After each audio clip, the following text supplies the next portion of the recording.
All right, we're talking today about. Okay, well, first, welcome to the art room. We are here. It is Sunday, and we are going to talk about rejection and criticism. Because I talked a little bit in my last video about rejection and criticism, why not talk some more about the worst things that we think about ourselves that are being confirmed by external parties? Why not talk about these really, really fun things? And let's talk about also how no one gives a fuck at the end of the day.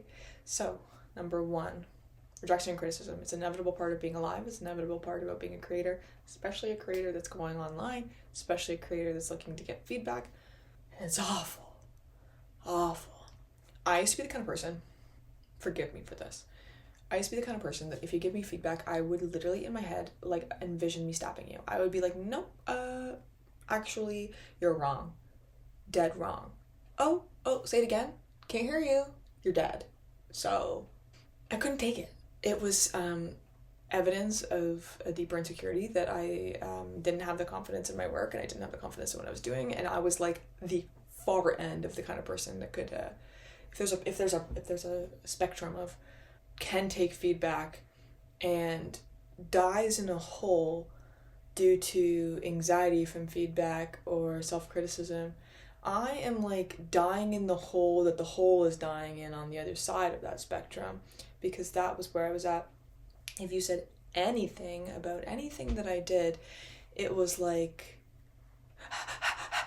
I was like, oh, fucking lost. And I actually, like, I wish I could like pull out the part of my brain that somehow got over that and say that it was one thing, and one day it just changed in my head, and I can't tell you that because I have no idea what happened.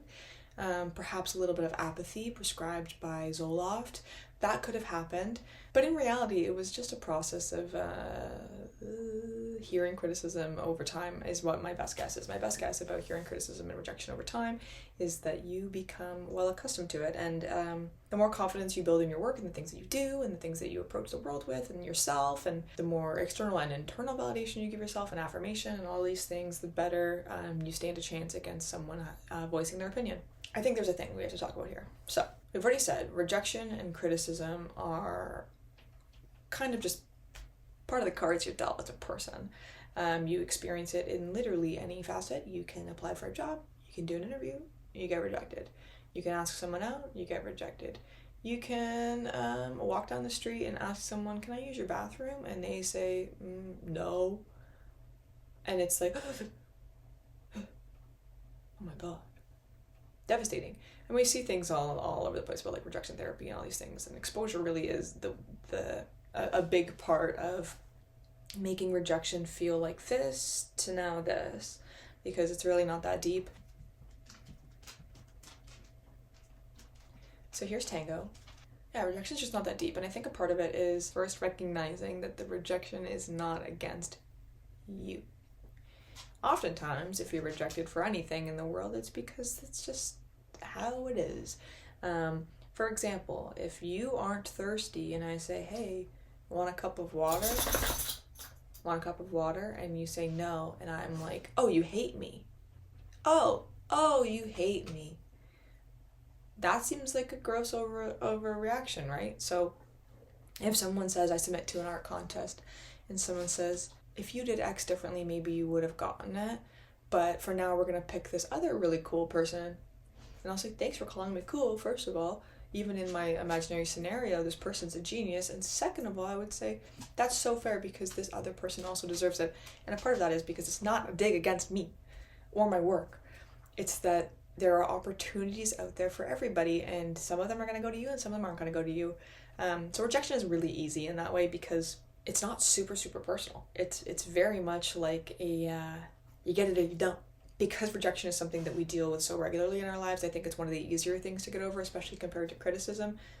So, when you're getting rejected, especially if you're not getting any information, it's super easy. Like I have practiced getting rejected 100 times. I have submitted to so many different contests. I've submitted to so many different literary magazines. I've submitted to whatever the fuck. And it's like, thanks for trying. Thanks for trying.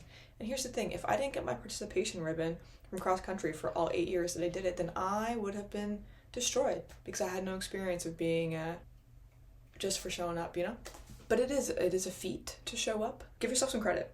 Because at the end of the day, at least you showed up and you were brave and you put yourself out there, and if you get rejected, you still won because you still did something really cool and brave that other people aren't always willing to do. Most people aren't willing to do, at least regularly. Rejection, nice and easy in that way. So you can reframe your perspective of rejection, and you can say that rejection is common for everybody, including artists of all kinds. And even the most successful, a chef, for example, the most renowned chef in the world can make something and it'll have cilantro on it and I'll be like, yuck. So it's not personal. And the other thing about rejection is that I view my life as if all of my opportunities that come to me are meant for me, and all of the ones that are denied by me, I get hit by a truck on that route. And the benefit of this mindset is that hopefully I don't actually get hit by a truck because I would fucking blow, but the reality is that I'm telling myself that the path is meant for me and the other one sucks even more. Even if I think I want it, I don't. And the benefit of that is that I'm building confidence and excitement about my life and the path that it's actually going on, and I'm not, imagining these kind of now denied closed doors that are not available to me, and just fantasizing about what life would be if things changed. But also now the rejection is a positive. It's something that it's one step closer to a non-rejection and acceptance, and it's also one step closer to where you're meant to be, and you're in the room that you're supposed to be in right now. Second one, this is horrible advice if you take it as an isolated piece of advice, but let me tell you, find your community, find people that will validate you, find your friends, find your family, find your chosen community. It doesn't matter who it is, but people that you trust, people that you value their opinions, you respect their work, you respect who they are, and they'll be there when the rejection comes and it's maybe heavier than you can handle. And there's no reason to not utilize your community for helping you carry any weight that is too much for you. Exactly what that is for. And they'll probably say the same shit that I'm saying with less pizzazz. Another part of it, so we kind of already touched on it, but a little bit more vague, but you need to practice some self-compassion. Self-compassion is really, really important. And one thing that I always say is it's not the first, it's your second. Can't take credit for it. Saw it on Tumblr in 2013. It's not your first, it's your second. And so your first thought might be, I'm a horrible artist and no one will ever like my work. And the second one goes, whoa. This one didn't get it, but maybe it'll get the next contest. Maybe it's because, especially with subjective things, which is everything, just because one time it doesn't work doesn't mean it won't work a second time. And there's that Albert Einstein quote, I think, maybe it's wrongfully attributed to him, but the insanity is doing the same thing over and over again, expecting different results. Ignore that for this because that's for science. This is not science, this is luck. And probability is math. So, wait, was he math? He was physics, I think. The point is about insanity is if you're going to do it over and over and over again and someone says to you, hey, look, maybe try something different. Yeah. But if you're going to give up after one try, then find some middle ground in what I'm saying. It's not just cut and dry. The world is an expansive and beautiful place with a ton of nuance, and everything's in shades of gray, 50 if you're counting. Yeah, keep creating, keep reapplying, keep doing these things, keep showing your work online, keep growing, keep listening to feedback. And now that we're kind of summing up rejection, let's talk about criticism, because it's a little different than rejection, which is usually just an impersonal no. And that goes for anything. It's just an impersonal no, and you don't need any reasoning, and you often don't get any, especially in the art world. You just get I don't like it. I remember, hilarious story. I used to do markets for my digital work, and my digital work is quite different than what I do now, but still, some people liked it, some people didn't. This is a story of one lady who didn't, and she comes up to my booth, and she goes, not for me, and walked away, and I was like, respect, you know what you want, girl, and, probably makes life a lot easier for you. So it's not about me. It's so impersonal, and I think it's the 4 agreements that says don't take anything personally, and it's so true, and it's a rule that changed my life. And the same goes for criticism. And that wasn't criticism, that was just like someone saying that they didn't like it. But criticism would be something like, effective criticism would be something that is looking for your improvement, or, you know, and not everyone needs to give their 2 cents, but often they do. And people will say, oh, I think the proportion is off here. What if you added just a little bit of space to the side of X, Y, Z? Who knows? That is for bettering your skill. And oftentimes, especially if you're in an academic setting and a teacher, like an art teacher or someone who's more experienced with work than you, or mentorship or anything like that, is saying that it's out of your own best interest. It's not an attack on your skill. It's an opportunity for growth. And switching to that growth mindset is where it's going to become a lot more effective for you to operate around criticism than it is if you say the criticism is reflective of your skill and that you're a shitty artist and that no one likes you and that you're going to die alone. Those things aren't helpful because A, super blanket statement, B, that's not what was said. That's what we put meaning on, and also that's a lot of work for you to be putting meaning onto. Something that's not asking to have that kind of meaning applied to it. It's very literal. It's very literal. If someone is saying, here's a great one. I get this comment all the time, and I'm working on it on my videos. Often someone will say, this is beautiful, but, which is the best way to do it. Thank you. I already like you more. This is beautiful, but the video's going too fast. And, you know, I'm insane, so the speed of lightning is too slow for me. So it's like, I'm like, okay, no problem. I'll slow it down, and I still struggle, and often like my attention when I'm editing the videos has to be expanded to involve this other kind of, to widen my scope essentially to this other kind of type of viewer. And it's not like your video fucking blows and everyone hates you and no one's gonna like your video because it's this and whatever, and I'm not also gonna blow that person off just because my perspective is different. I'm gonna go, maybe it is too fast. And I can evaluate and say, it's perfect.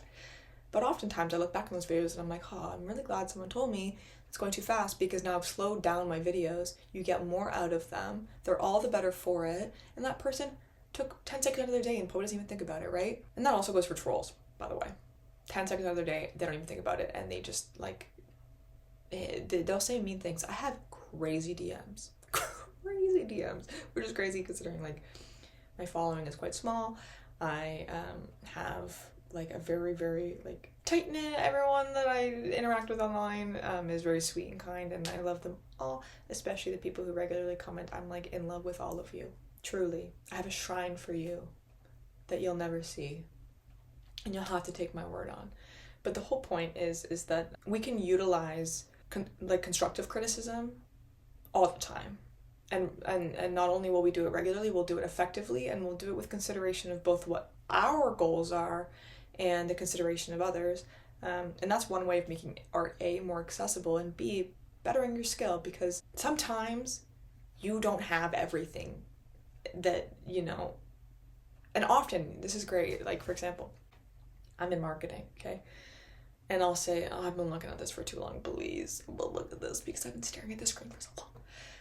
And someone will look at it and go, that's what it is. It's not aligned, or it's not whatever. And I'm like, thank you, I couldn't see it. I was looking at it for too long. And often we're so close into our own worlds and so absorbed in our own experience that we just need that differing lens, and we need that kind of person to call from outside of the house and say, hey, this isn't working, or this isn't whatever, and it's not personal. And I think the biggest way to distinguish that is the person being mean? Is the person being mean? Is it attacking character? Is it attacking skill? Is it, you know, approaching you in a way that is looking for you to feel, or to foster self-doubt? Is it looking to make you feel bad about yourself? Is it making you feel bad about your work? And this is about intention, and we're not going to read between the lines and say, this person wants me to feel bad because they've said, hey, maybe the proportion of the face is off. Hey, maybe make the nose a little longer. I don't know. That's not malicious. It might not be what you want to hear. No one wants to hear that maybe they've done something in an imperfect way, and especially unsolicited comments and criticism. No one wants that. But if you close your mind to it, you close yourself up from the opportunity for A, strengthening your intuition, because you can take that and say, the nose is actually fucking perfect. Thanks. But after consideration, after you've sat with it and gone, oh, I wonder, like, if it looked a little longer, and you use your mind's eye and you go, nah. That is a way of strengthening your intuition. That's a way of strengthening your skill, and it's a way of also making space for external perspectives to influence your work without infiltrating your work. Navigating that can be first and best understood by figuring out what kind of criticism it is. Is it constructive or is it toxic? Is it there to build you up or is it there to make you feel bad? Oftentimes you have to check in with yourself about your emotions and your sensations at that time, because we can be reactive, right? At the end of the day, we're just fucking animals, and we get frustrated and we feel insecure and we don't like to hear things that could be improved about ourselves and our work and the things that we're very proud of. And it's not about that. They're feelings, they're physiological, they're in your body, and they're indicative of maybe a thought that you've had, and there's maybe a trigger thought, but they're not evidence of that. Just because you feel anxious doesn't mean the brain is accurate for saying that you're being attacked. You could be anxious and say, but and also, like, I get, again, crazy comments. Like, it's comical to me because it's just like, first of all, be more creative, because like, I love a good joke, and like, I love a good joke at my expense, but you gotta sell me on it. So it's like, if you want to come for me, do it well, bro. Do it well. And if you're not gonna do it well, then I'm like, well, come on, try harder. I'll criticize your criticism, because like, come on, let's give me a little more. Anyway, some of the comments I get, and I can laugh at them, they genuinely do not get to me. I'm sure if they were more concentrated, or I was like, it's really, really hard to take some of the things seriously on the internet, especially because I know that they don't have the capacity to see all of me.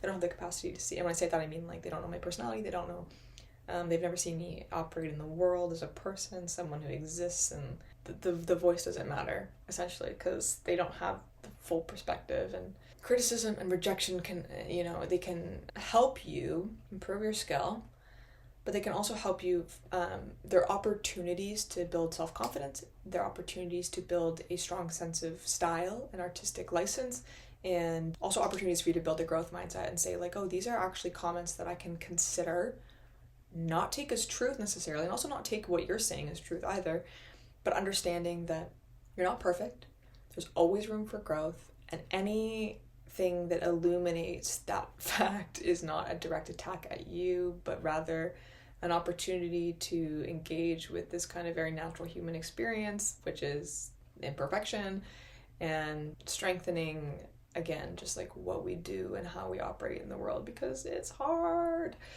It's so hard, and it's taken me a long time to get to a point where criticism and rejection really don't get me, especially in the art world and especially in the writing world, just because it's so common. And it's not a point against me that some successful, like some very, very talented artist gets an award that I didn't get, because at the end of the day, like, everything's subjective, and my work is not worse for it. It's not how it works. It's just a very competitive world. The world's competitive, it's impersonal, and okay, this is the last thing I'll say, because when we talk about criticism and rejection, we often talk about opportunity, and I mentioned it a little bit at the beginning of the video about how viewing opportunities, that the doors that close to you, viewing them as like just not a path that is for you, or not a path that you want to even go down, and that's a really effective tool for me. But rejection can lead you to for example, if we're talking an art competition and we recognize that the theme, let's say we're going with this one, I guess we'll say the theme is going for like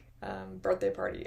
Okay, I don't know, birthday party, and I submit that and they're like, no, and then I go, oh, maybe that wasn't the best one for birthday party, maybe that wasn't the best, maybe that wasn't relevant for the theme or relevant for even the organizers, which is often the case. Often, look at what these people are publishing regularly, what awards they're giving out and to who, and you can get a better sense of like where your work might fit in. And on top of that, it might have you might realize like, oh, these folks really like birthday parties. I don't have anything that's for a birthday party. What do I do? Okay, so I'm gonna go elsewhere. I'm gonna open a different door. I'm gonna find a new door to open. And you can make changes to do that. Or if I'm like really gung-ho and I'm like, oh, I really want to win the birthday competition, then I'll make something that's relevant and authentic and enjoyable for me to make, if that's something that I'm keen to do. Doing these things can help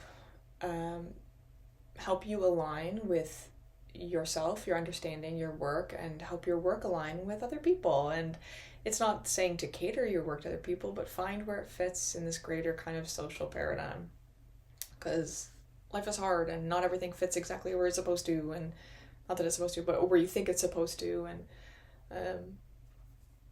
criticism and rejection aren't indicators of anything against you, but rather opportunities for you, and opportunities to get closer to where you want to go and who you want to be and who you are becoming. And I think that's it.